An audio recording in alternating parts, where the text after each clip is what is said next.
The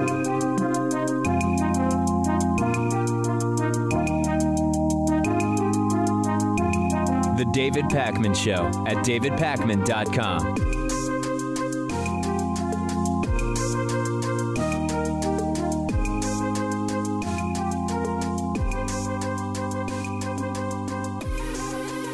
Welcome to the David Pakman Show. I'm Farron Cousins, sitting in for David Pakman today.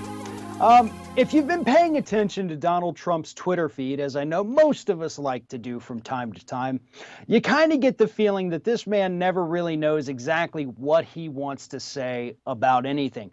But one thing we can always count on is the fact that eventually, every day or so, he's going to start talking about the alleged witch hunt being launched by Robert Mueller and those 13 angry Democrats on the special prosecutor's team.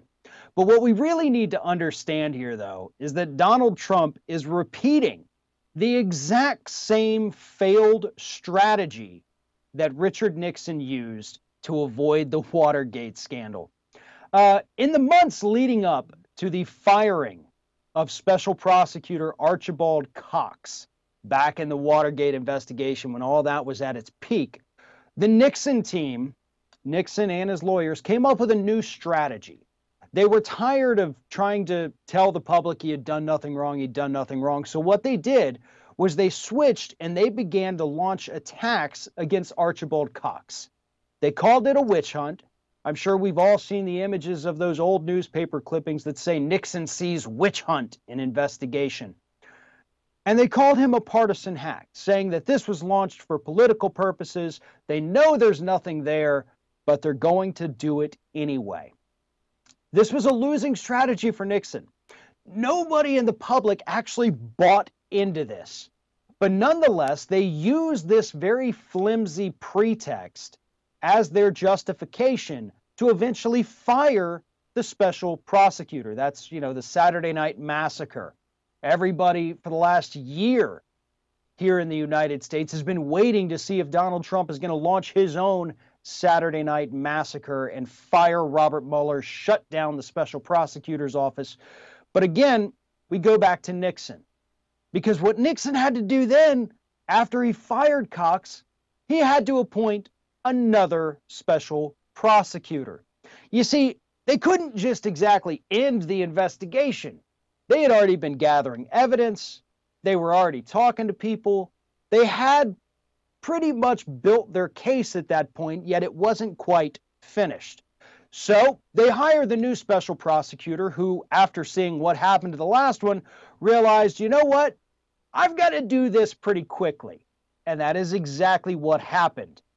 After the special prosecutor finished, got a couple of, pleas from some of the people involved in Watergate, they then went and presented what has been described as a mountain of evidence as the basis for impeachment against Richard Nixon.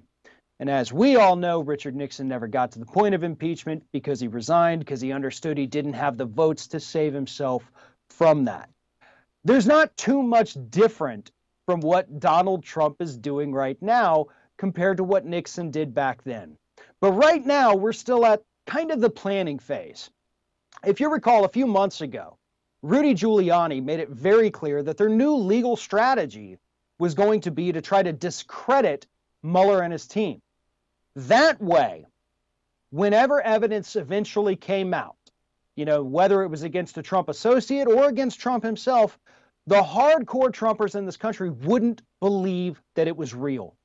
If they spent enough time discrediting this guy, telling everyone he's a partisan hack, even though he's a registered Republican, they could absolutely be certain that the public would never support any kind of removal of Donald Trump from the Oval Office. Again, unfortunately, it doesn't appear to be working. Right now, polls show that at least half of this country is all on board with impeachment. So Trump, if he's going to continue following in the footsteps of Richard Nixon, his next move could be to fire Robert Mueller. And a lot of people are very frightened by that prospect. If he fires Mueller, should we immediately try to impeach at that point? Should Congress go ahead and use the 25th Amendment to get him out of office before we could even impeach? But here's the thing. Mueller is a smart guy. He has been playing this very well since day one of this investigation. And recent reports tell us that one of the smartest decisions he has made since becoming the special prosecutor here is that he's actually farming out the prosecutions themselves. Once he has enough evidence and he secures an indictment from the grand jury, they send that particular prosecution along with all the evidence to a new office. Some of them have gone to just other, DA offices type areas. Others have gone back to the Department of Justice to go ahead and handle the prosecution. But either way, Robert Mueller, once he has what he needs, hands it off to another office so that regardless of what happens to Mueller, that prosecution isn't going to go away. The evidence isn't going to go away. So yes, would be awful if he fires Mueller. But that is not going to be the end of this investigation. At this point, it may not even slow it down. Trump knows what's coming. That's why his tweets over the last couple of weeks here have gotten so outrageous, just even more so than what we're used to. That's why, according to him back in 2013, he's drumming up all this threat of war against Iran. If you've seen his old tweets, 2013, he said Obama might do that to try to change the public opinion about him. And then he turns around and does it, almost 5 years later to the date. There's a reason for that. He's freaked out right now. He understands that he doesn't really have much time left until this investigation concludes. He doesn't know what to do. He doesn't know who has flipped on him, whether it's somebody that used to work for him or somebody that currently works for him, because that's another piece of the puzzle. It's not just all these former campaign aides and campaign staffers that Mueller has pulled into this investigation to question. People who currently work for the president in the White House every single day have been called before that grand jury. And Trump doesn't know what they've said. He doesn't know what the other people have said who don't work for him anymore. He doesn't know what kind of information that people like Gates and Flynn and Manafort have handed over. He knows that 5 witnesses in the Manafort trial have been given immunity. Maybe they turned something else over. There's so many unknowns right now for this guy that he is absolutely losing his mind. And because he likes to do so very publicly on Twitter, we all get to see it happen in real time. Let's just hope that whatever the outcome is of this investigation, whether it's impeachment, whether it's, acquittal, whatever it is, let's hope that we get to that conclusion before Donald Trump does something drastic like, I don't know, maybe starting a new war in the Middle East. That's not out of the realm of possibility, and considering his threat from Monday, it's something we all need to take very seriously. But you know who's not taking it very seriously at all? In fact, a group that's not taking anything this president has done very seriously? That would be the Republicans in Washington, D.C. What's been interesting since Trump became president is the number of Republicans who are willing to go out there and say, I disagree with the president on this. The president is wrong about this. Jeff Flake, John McCain, Susan Collins, Lisa Murkowski, all of those people, hell, Lindsey Graham at one point, Marco Rubio the other day. They're all willing to come out there and say, I disagree with the president on issue X, Y, or Z, or he took a wrong approach to his summit with Putin. Unfortunately, none of these Republicans, aside from maybe giving a short interview talking about how bad the president did, are actually willing to stand up for him. Lindsey Graham, in the early days of this administration, happened to be one of the biggest anti-Trump voices in the U.S. Senate. And then he started going golfing with the president, and suddenly his tune changed. I mean, it was almost overnight. The guy left the golf course and then started talking about how great Donald Trump was. But then a few months went by, no more golf invites. So he started going after him a little bit more. Same thing with Jeff Flake, right? Jeff Flake, super loud, anti-Trump guy, and yet 16 different times at least that Jeff Flake has said, I disagree with the president on this and we cannot stand for it. He's ended up either backing down or voting for the specific thing or person that he said was so awful. There is no real never Trump Republican in Washington, D.C. They don't actually exist. What does exist is a cabal of Republicans who understand that some of them have to face re-election, some of them are ending their careers and don't want to be looked upon negatively by the American public. Either way, they're trying to do two things at once. And one is to give this public face of a person who's not going to take it, a person who doesn't stand for what Trump stands for. But then we have the very private face. Because after all, let's be perfectly honest here. Most Americans don't go and check the voting records. You might see it occasionally come up in a campaign ad, so-and-so voted for this. Most of it is shrouded in, language that paints it one way when in fact it's another. So nobody goes back and checks the voting records, or very few people do. Not enough people do. That gives these never Trump Republicans the clearance to say one thing publicly and then do a different thing privately. And that is what we're seeing today. And it's not just they won't protect Mueller. It's not just that they voted down the congressional legislation that would have prevented Donald Trump from starting this trade war. It's not just that they won't let that interpreter from that Putin meeting last week come and testify before Congress. It's all of it. These Republicans today have been given so many opportunities to be heroes. I mean, that's what they don't even understand. These guys could have been the ones to save the day. They could have been the ones calling for that interpreter from the Putin meeting to come to Congress. They could have been the ones to save the jobs that are being lost now from the trade wars had they acted. But they don't, and it's because they're afraid. They've seen what's happened to Jeff Flake through Donald Trump's Twitter attacks. They've seen what's happened to John McCain through the same Twitter attacks. And all that is his words. Neither of those men have actually been punished in any way by Donald Trump because he can't actually do it. He just goes on Twitter, makes fun of them. People in his administration make fun of them, and that's the end of it.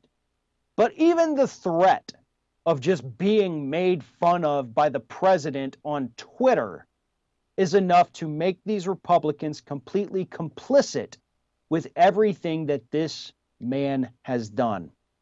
The only way to solve this problem is to vote them out. They're not going to come around. They're not going to suddenly realize, oh, wait, yeah, I forgot to do everything that I said I was going to do against you. It'll never happen. None of these Republicans are ever going to be the heroes that we need them to be, even though they've had plenty of opportunity to do it. If they wanted to, they could have done it months ago, but every single one of them failed to do it. I'm Farron Cousins, and for David Pakman today, we'll be right back. The David Pakman Show at davidpakman.com.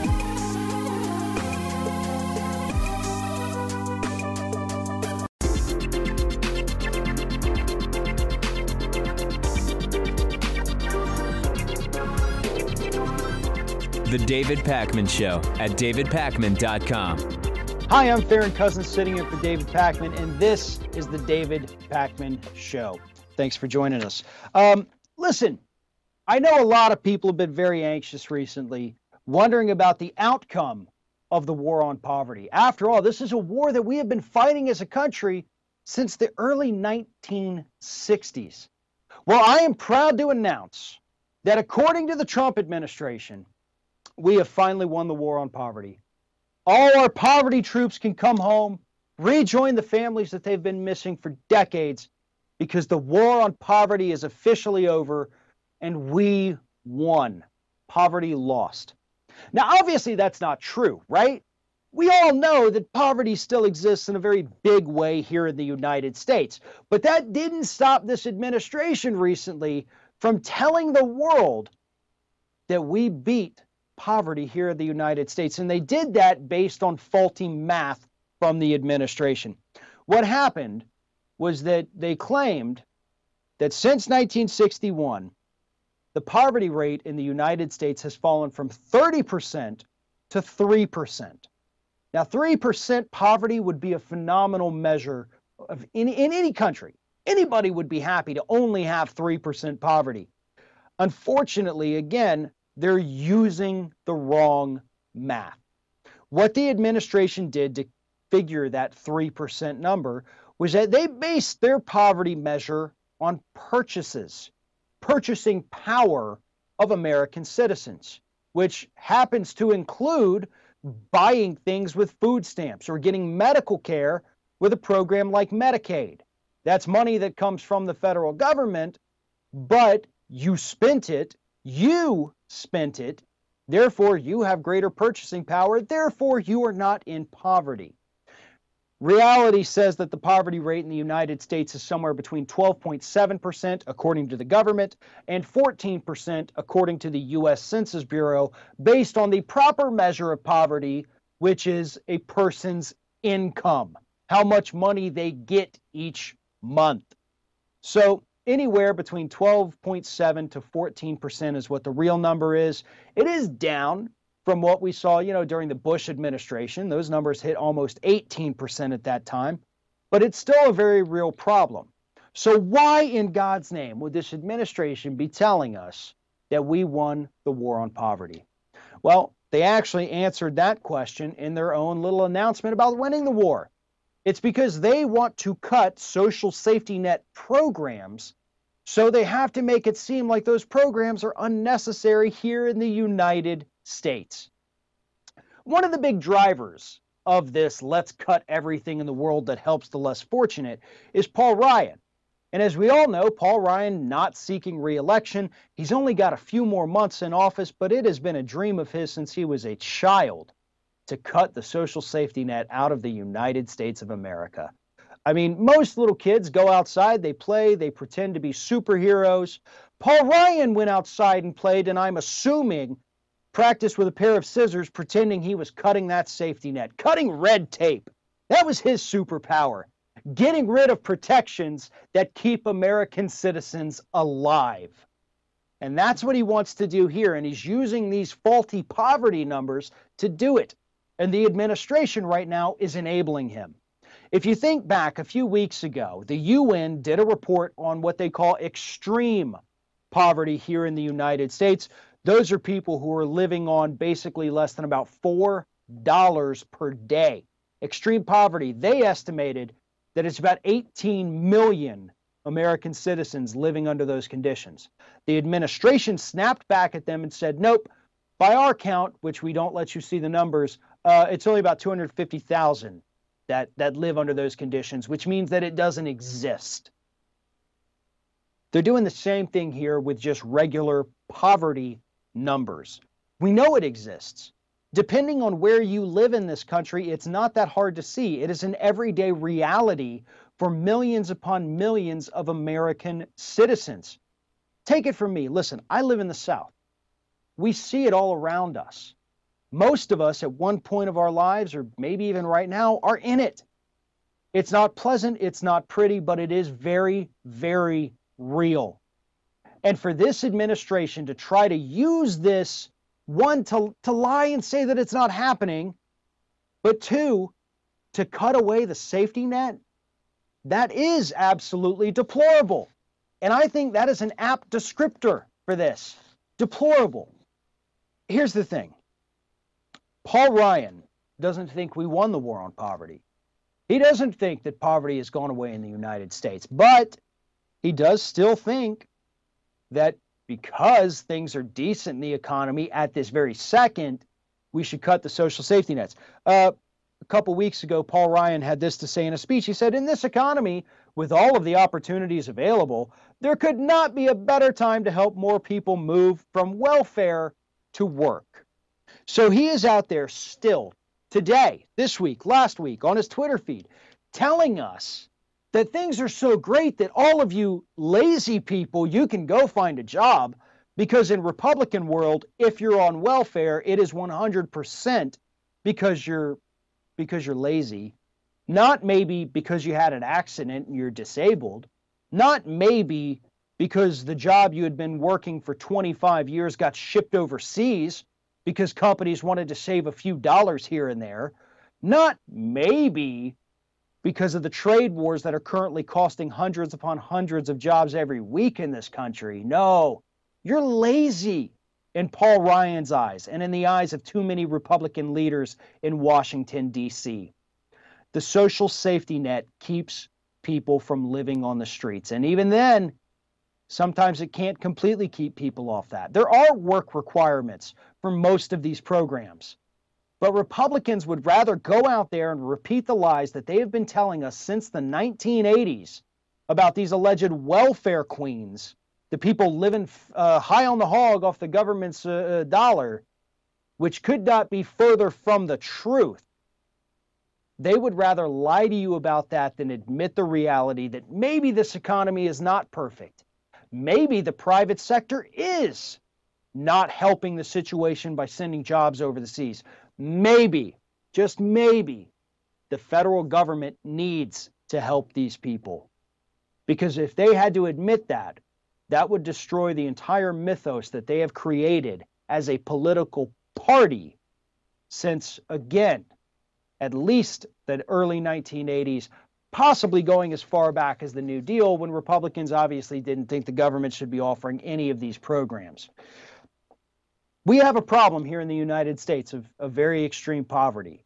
And just because things are chugging along at the moment with the economy, every credible economist out there is telling us things are about to come crashing down. What we have is an economy built out of straw, something that is not sustainable, something that is exceptionally fragile.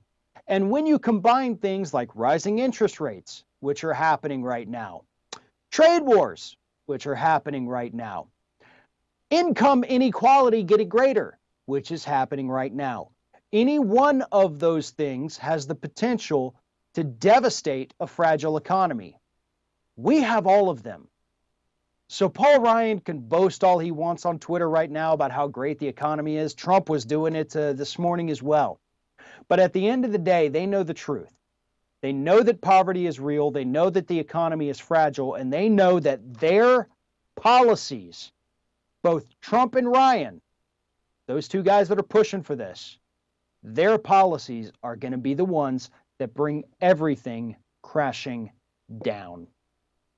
But here's a bit of good news, right? A crashing economy may not mean that much to us in America because the issue of climate change might take us all out before we ever get to that point.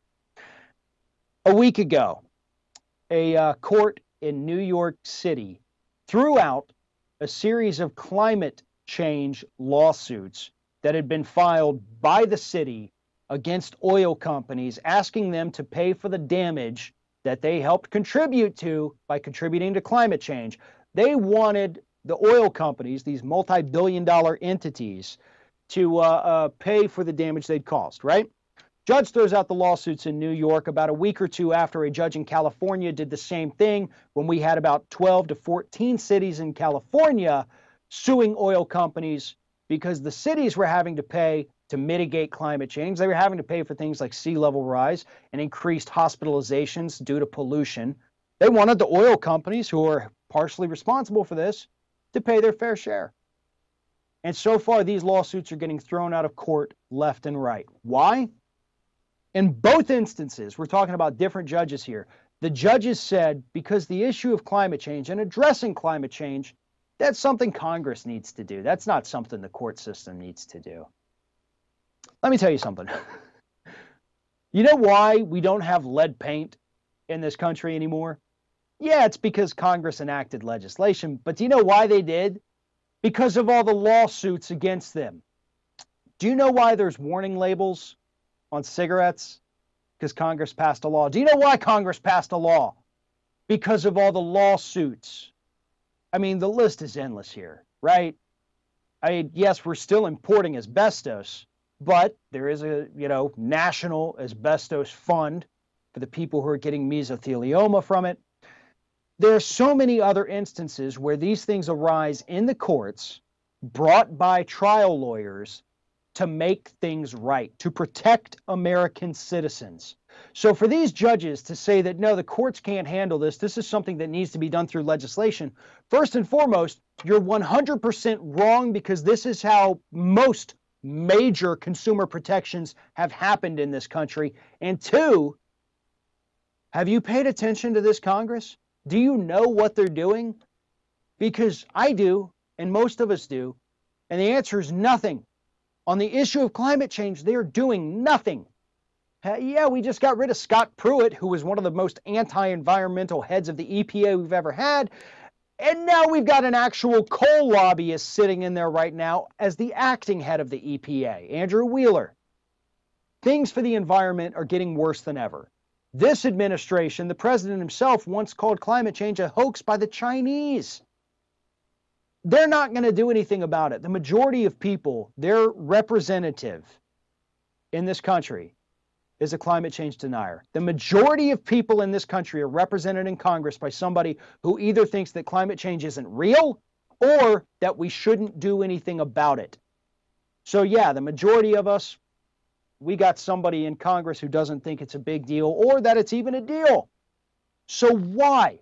Why would these courts tell us that we have to rely on Congress? You know, the people that are bought and paid for by the fossil fuel industry, by the frackers, by the coal companies that are going bankrupt left and right, but they still have enough money to give to politicians. None of this makes any sense. We are living in upside down, topsy-turvy, crazy land. And these judges who are supposed to help us and protect us say, no, you're going to have to go deal with those crazy people up on Capitol Hill. If you want, you can follow me on Twitter at Farron, F-A-R-R-O-N, Balanced, at Farron Balanced. I am Farron Cousins, sitting in for David Pakman today, and we'll be right back. The David Pakman Show at davidpakman.com.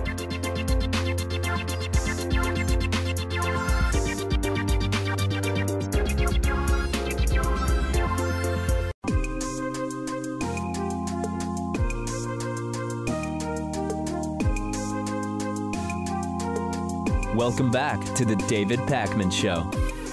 Welcome back to the David Pakman Show. I am Farron Cousins, sitting in for David Pakman today. You know, we have a very real problem of money in politics. There aren't too many people in this country, unless, of course, you happen to be an elected official, that would disagree with that. I mean, there's a lot of Republicans, Democrats, and everything in between that agree that corporate money, that PAC money, is a major problem here in the United States. Well, here's the thing, though. It's actually a little bit worse than what we thought, because it's bad enough that politicians can get endless money from whichever corporation they want, and now some of them don't even have to report where the money's coming from. What's even worse is that politicians have realized that with nobody looking over their shoulder and with money classified as free speech, they can just use all this money as their own personal piggy bank. In the last few days alone, stories have emerged of people like Devin Nunes and Rand Paul using their PAC money, again, as their own piggy bank. Now, before we get into that story, let me explain here, the law is very clear. These politicians are not allowed to use any of their PAC money, even if that money is considered free speech, on anything other than campaigning, fundraising, and if they would like, they can give it to another person's PAC. They cannot spend it on anything personal. And I tell you that to tell you this. According to the Fresno Bee here, Devin Nunes spent nearly $15,000 on tickets to the Boston Celtics basketball team, as well as winery tours and lavish trips to Las Vegas. His PAC spent about $42,741 in the last 5 years on catering, site rentals, hotels, and meals in Las Vegas. Now, Nunes is a congressman from the state of California, so we could pretty much guarantee that spending $42,000 in Las Vegas, that's not exactly a re-election campaign, is it? Most recent instance of this was on March 9th of this year, when this PAC spent $7,229 at 7 different restaurants and hotels in Las Vegas. His PAC's expenditures also included nearly $5,000 on 6 different winery tours in Paso Robles and Santa Margarita, which are both outside his district in California. And he spent $5,000 at Gold Coast Limousine on the same day that he was doing these winery tours. He also had a hotel charge for $4,409 at Sea Venture, which is a hotel that is 20 miles away from his district. But here's the thing. He listed all of these as fundraising expenses. Fundraising. So he had to go spend money to make money. Again, 100%, this is against the rules. This is not legal for them to do this, but he did it. And because there is no oversight, there is no one willing to look over their shoulders on any of the House Ethics Committees or House Finance Committees that are supposed to be in charge of this. Nobody wants to look over each other over shoulders because it's pretty obvious that all of them are doing this. Let's go to Rand Paul. Rand Paul, the fiscally conservative / libertarian guy who hates any and all wasteful spending. He's using his personal PAC here. Reinventing a New Direction is the name of it, which is, I don't even want to get into the grammar of reinventing a new direction. It's whatever. Paul spent $11,043 at restaurants in Italy and Malta last year. The man who hates any kind of spending spent $11,000 on meals alone in the Mediterranean. He spent $4,492 on limo services in Rome. He spent $1,904 on an upscale hotel in Athens. He also spent $1,575 at a restaurant in Trump Hotel. Here's the thing. How is any of that fundraising? How is any of that campaigning?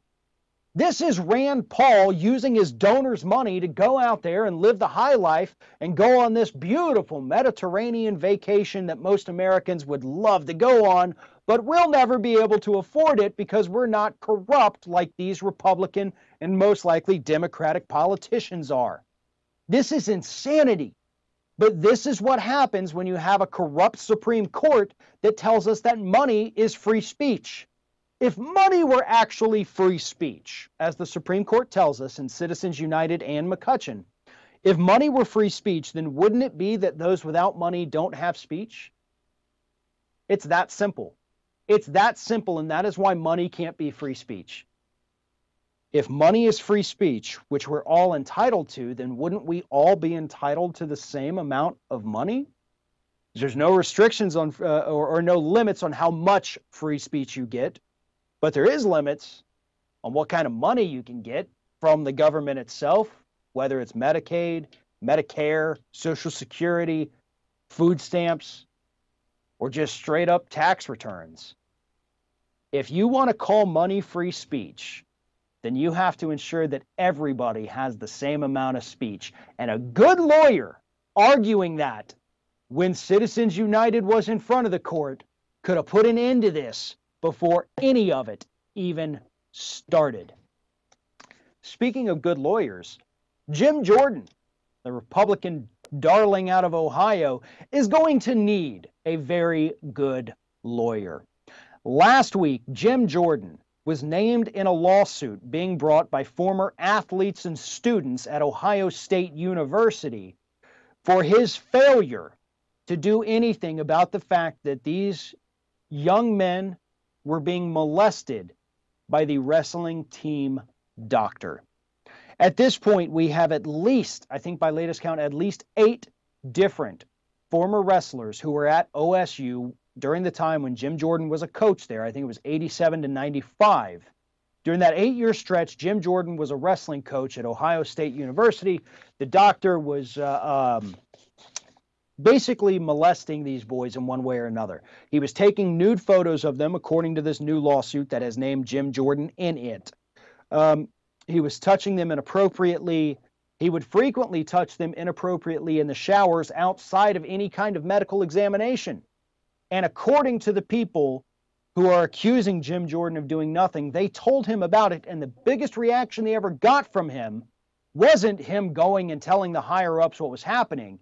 It was him snickering and laughing at the thought of this doctor touching them. And he even, according to the students, said at one time, well, if the doctor ever tries to touch me, I'll knock him out. That's it. These young men who trust you to protect them, trust you to keep them safe, to be a shoulder to lean on in a time of need. That's what good coaches are. They trusted you, and you let them down, and that's why you're listed in this new lawsuit. And let me tell you, Jim Jordan, this Tea Party darling who doesn't seem to know that you should wear a blazer when you go on TV, there are lawsuits all over this country right now against the institutions that covered up or likewise did nothing about sexual assault that happened at their institution. USC, USA Gymnastics, the Weinstein Company. That one even ropes in Disney as being complicit with it. All of these people who knew and did nothing or fostered the environment that allowed this behavior to continue, they are being sued. Just like you, Jim Jordan. And here's what's going to happen. There's going to be discovery. You're going to be called to at least have a deposition, possibly even testify. And what's going to happen is that you are going to be confronted with evidence that you may not even know exists. You could be easily caught in a lie, and while that's not going to be perjury or anything like that, what it's going to do is absolutely decimate your career. And that is exactly what needs to happen. You failed in your most basic duty, not just as a coach, but as a human being. And you deserve nothing less than to have your entire corrupt and disgusting political career brought to an abrupt end as a result of your failure to protect these students at OSU. I cannot wait until we start getting reports about the discovery, the evidence, the depositions of the former players, and the deposition of you yourself, Mr. Jordan, because this is not going away. And in the end, this will, my prediction 100%, this will bring your career to an absolute end. But we have to move back to Trump for just a minute here. And not just Donald Trump. As it turns out, Eric and Donald Trump Jr. might be even worse at business than their father. Because let's be honest, Donald Trump has gone through so many bankruptcies that the man could probably recite you every bankruptcy law in this country. But his sons, Eric and Donald Jr., are even more incompetent than the man who bankrupted casinos. According to a new report, Eric and Donald Jr., who are now running the Trump Organization, keep forgetting to pay the property taxes on the buildings and resorts that the Trump Organization operates. This failure to pay on time, because they are paying, they're just not paying on time, has resulted in $61,800 in excessive fees, penalties, and missed discounts for the Trump boys. Here's what's happening. The story is funny because these two men, we see they're buffoons anytime they're on TV or on Twitter. But now we get to see it in an actual report about their business dealings. Trump properties from coast to coast, all the way from California to South Florida to New York to Chicago, are not paying their property taxes on time. And again, those two men are running it. So here's what's happened. We have all of these experts that have looked into this, and they're baffled. They can't figure out why they're not paying their taxes. After all, most major corporations in this country actually have automated programs and reminders that are set up to pay these property taxes because they arrive at a predictable time every year. They are a predictable amount every year, and you pay them every year at the same time. But these Trump boys are so dysfunctional that they have made every facet of the Trump empire just as dysfunctional. Again, they're eventually paying their tax bills. They're just not doing it by the due date, resulting in additional fines for them. And I find this hilarious. But what's even more hilarious is that the Washington Post dug into this. They got the tax records. It's verifiable. And yet this was the response that a member of the Trump organization had when asked why they're not paying their taxes on time. She said, "We have always paid our real estate taxes on a timely basis, and to say otherwise is totally disingenuous." And she said this with a straight face to the people who had the tax documents in their hands and said, no, you didn't. But she, just like everybody else we've seen work for Donald Trump, lied to their faces, lied over the phone and said, "You're wrong, you're fake news, you're fake news." It's insane. I guess that's a prerequisite to be part of the Trump administration or the Trump organization, is that you have to be an absolute liar. But it does bring a smile to my face to see that Eric and Donald Jr. are absolutely destroying this company by making it overall as stupid as those two are. I'm Farron Cousins in for David Pakman. We'll be right back. The David Pakman Show at davidpakman.com.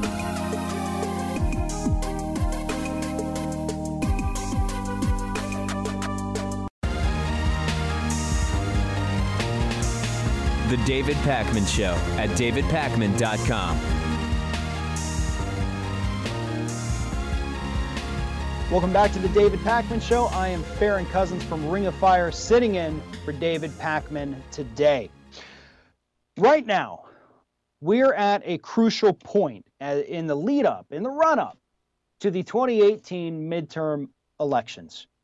Everybody's kind of starting to get focused on this. We have Congress that is just a week or so away from taking their August recess, assuming they're even allowed to, because, you know, they've already threatened to take that away from them because they don't want Democrats to be able to go campaign. Nonetheless, August should be when these campaigns really start heating up. We're going to hit the last of the primaries, and we're going to know what's what, basically, at this point. So, as we approach the last of the primaries, as we hit August campaign season, here's what we have to realize. This young generation, the youngest generation of voters right now, those between the ages of 18 and 29, voter registration for that particular age group is surging in the United States and has been since February of this year. So what happened in February of this year that suddenly made young voters decide to get out there, register, and get active? The answer is the Marjory Stoneman Douglas High School shooting. When that happened, and when the survivors became active, got out there, got on the media, got on social media, and gained hundreds of thousands of followers overnight because of their outspokenness and their willingness to call out the politicians who are beholden to the NRA, they made a massive difference. They have gone on to help with voter registration drives. They're out there talking about it as frequently as possible. They are helping to drive this voter registration surge that is happening in the United States today. Here's another thing, though. In the state of Florida alone, I think the surge in that 18 to 29 age group has been close to 40%. Other states where we're seeing the surge, Pennsylvania, Rhode Island, New York, Virginia, Indiana, Arizona, those states are obviously a little behind Florida with their 40%, but they're still surging in those states, some blue, some red. But it's not just the school shootings that these kids have had to deal with growing up and the uniqueness of that. It is the issue of climate change. It is the issue of student loan debt. It is the issue of health care. For most of us, and I'm still considered a millennial. I've towards the upper end of that, but still a millennial. But for most of my life, at least during my college years, all through that and before, I never had to think about or worry about health insurance, not once in my entire life. And that is not a unique situation for people in my age range. However, once I was no longer on my parents' insurance, yeah, things got messy. They still are. I'm a father. My kids have insurance. It costs a hell of a lot of money. Certainly a lot more than it did for my parents back in the day, even when adjusted for inflation. But these kids understand that they're coming into a market for health insurance that may be completely unaffordable. They are going to try to go to college and not rack up 40, 50, 60,000 or more dollars worth of debt.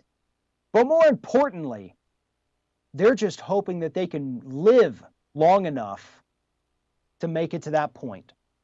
And the biggest threat that they face are the issues of school shootings, which again, this is unique to this particular age group. Yes, school shootings have existed for decades, but never with the frequency and intensity of what we have seen just in the last few years. And when these politicians out there refuse to act on it, these students get mad. These politicians are telling us that the money they get and the support that they get from the NRA is more important than the lives of these students. Let me tell you, and I know this because my wife recently, she's a teacher, she's off for the summer, but before the school year ended, they had to go through an active shooter drill and training with just the staff. The students were not there. One of the things that these teachers are told that they have to do is when the shooter enters the school, they barricade themselves in the classroom with their students. Students have to protect themselves. You put desks up. Basically, you try to create body armor out of whatever's sitting around the room there. And here's the sickest part. If the teacher, after locking and barricading the door, hears or sees a student in the hallway outside their door, screaming, crying, being shot, begging to get into their classroom to get safe, they are forbidden from opening the door to let that student in. They sit there and they watch that person die. My wife mentioned that upon hearing that and being taught that, everything in that room changed. Every single teacher sat there in horror as they were being told that, hey, when you hear that person screaming, you just got to let it happen because you can't risk the lives of everybody else. That is, again, unique to this 18 to 29-year-old generation that is getting more politically active. And they need to be. They deserve to be. Think of how screwed up everything is in this country right now, and I am not just talking about what Trump has done. Things were bad before him. I think these kids deserve it. These young Americans, these adults, these patriots, whatever you want to call them, it's their turn. We have screwed things up so badly as a country. And not just on the issue of school shootings. The issue of climate change is hugely important for this age group. That's something they have lived with their entire lives. Meanwhile, most of us in this country, climate change wasn't something we dealt with in childhood. Summers were so mild, even where I live in the state of Florida, summers were still so mild you could go outside and not die of heat stroke. But we're seeing an increase in the amount of heat stroke deaths all across this country. It occasionally would snow where I'm at in Florida in the winter. Those days are gone because of the rising temperatures, the rising sea levels that are taking away our coastlines. The beach here that is 20 minutes from where I'm sitting right now has lost about half of its land mass just during my lifetime. And that's going to continue. 20, 30 years, it won't exist anymore. But here's the thing. These kids understand it. And I hate to call them kids. I do not mean that in a derogatory way.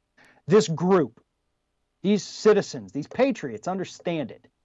They see these things. They want to fix these things, whether they're left or right or libertarian or Green Party. It doesn't matter as much to them. They see the problems. They've lived with the problems. They live with them every day. And they're sick and tired of these politicians in D.C. that aren't doing anything about it. And speaking of not doing anything, we got to close today with this story.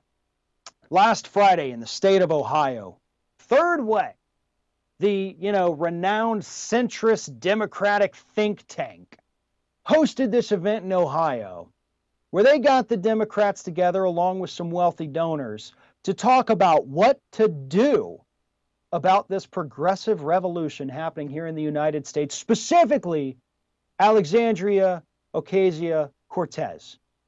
That woman has come along and just revolutionized American politics. She has gotten people active, she has given people hope, and she is talking about the issues that people absolutely care about. Again, whether they're left, right, center, or anything in between. She seems to understand it, and she gets it. And that's freaking out these corporate centrist Democrats. Now, before I get into this story, please understand, I am not saying that anybody who's a member of the DNC is a corporatist or a centrist. We have too many in there that are, though, okay? And they're the ones who went to Ohio at this private invitation-only thing put on by Third Way to try to figure out how to stop this progressive tide from taking over the United States. Here is what Representative Tim Ryan from the good state of Ohio had to say at that meeting. You're not going to make me hate somebody just because they're rich. I want to be rich. And everybody laughed. Here's the thing, Tim, if I can call you Tim. Yeah, we don't hate people because they're rich. We dislike the inequality in the United States. If you can get rich, great. Get rich. Live the dream. Everybody's rooting for you. But don't screw over every single person that you've ever met in your life or anybody that's ever worked for you to get rich. That's the problem we have. Nobody's mad that Jeff Bezos has money. Everybody's mad that Jeff Bezos has money and is making his employees pee in bottles because they're not even allowed to get bathroom breaks. That's the problem. Wealth isn't evil. Evil people just happen to be getting wealthy in the United States. There is a big difference there. Nobody cares if you have money. Nobody cares if you're rich. We just care that the people who helped put you there get taken care of as well. And that's the part that's missing from the equation. That is the part that these centrist third-way Democrats don't understand. They try to reframe the issue and say, oh, these communists, these young socialists, they just hate people having money. No. I mean, how dumb do you have to be to think that you can fool this country by saying something like that? But that is what Tim Ryan did here. That is what that meeting was about with their wealthy billionaire donors. And it completely misses the point and helps explain why that blue wave this November that everybody's expecting, if they keep talking like this, it won't exist the way they think it will. Look, that is all the time we have for today. On today's bonus show, though, we're going to be talking about the fact that FEMA has finally admitted just how badly they screwed up Puerto Rico. We've got Trump staffers whining about the fact that nobody wants to date them still, and a Fox News freak out after they realized they booked the wrong Democrat as a guest. If you enjoyed what I had to say today, you can follow me on Twitter at Farron Balanced. You can also check me out on YouTube at youtube.com/The Ring of Fire. I want to thank David and Patrick for letting me sit in today. Hope everyone has a wonderful day. David will be back tomorrow. Thank you very much.